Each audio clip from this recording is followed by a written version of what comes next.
He had nothing, no connections, no money, no name. When he walked into that boardroom at 22 years old looking for an opportunity, they laughed at him and threw him out.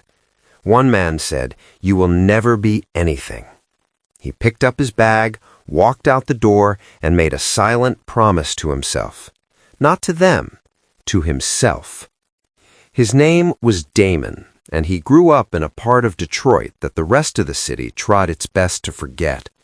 A neighborhood where the streetlights flickered and gave up, where the corner store closed before dark, and where dreams were something you kept quiet about, because the moment you spoke them out loud, somebody was always ready to remind you of where you came from.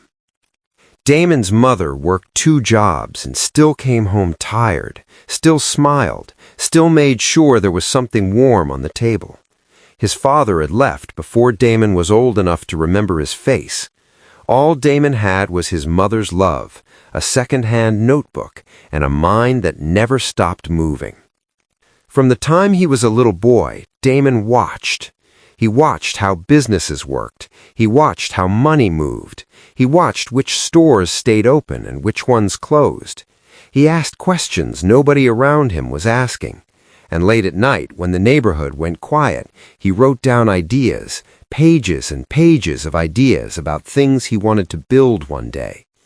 Not because he thought it would be easy, but because something deep inside him refused to believe that the zip code he was born in was supposed to be the ceiling of his life.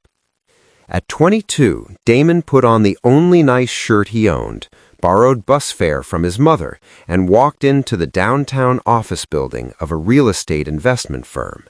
He had spent months putting together a business proposal. He had done the research. He had run the numbers. He believed in what he was bringing to that table. He just needed one person in that room to believe in it too. They didn't even let him finish. The men in that room, men in expensive suits with gold watches and soft hands, looked at Damon and saw nothing. One of them actually laughed, a real laugh, not the polite kind.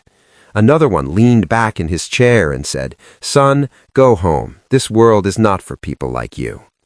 And then the one at the head of the table, a heavy-set man named Gerald Harmon, the kind of man who wore his wealth like a weapon, looked Damon dead in the eye and said the words that would live in Damon's chest for the next 10 years.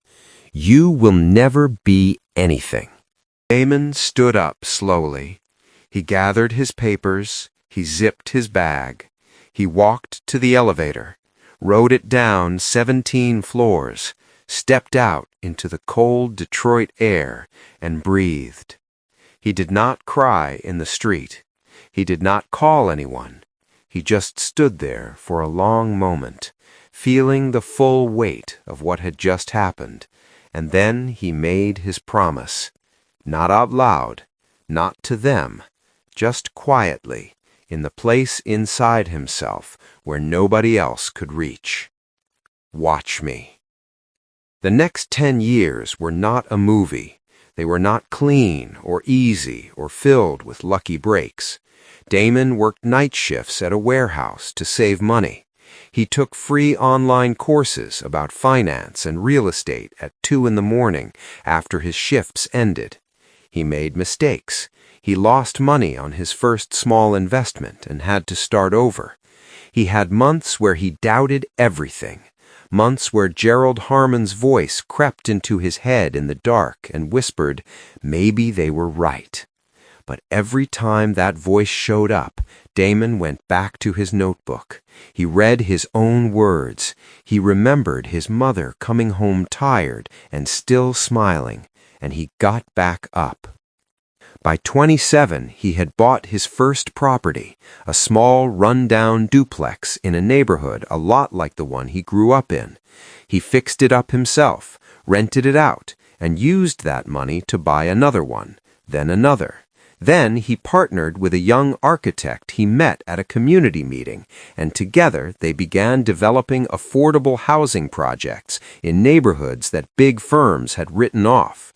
Projects that made money and built communities at the same time. People noticed. Investors started calling him. By 32, Damon Carter had built one of the fastest-growing real estate development companies in the Midwest.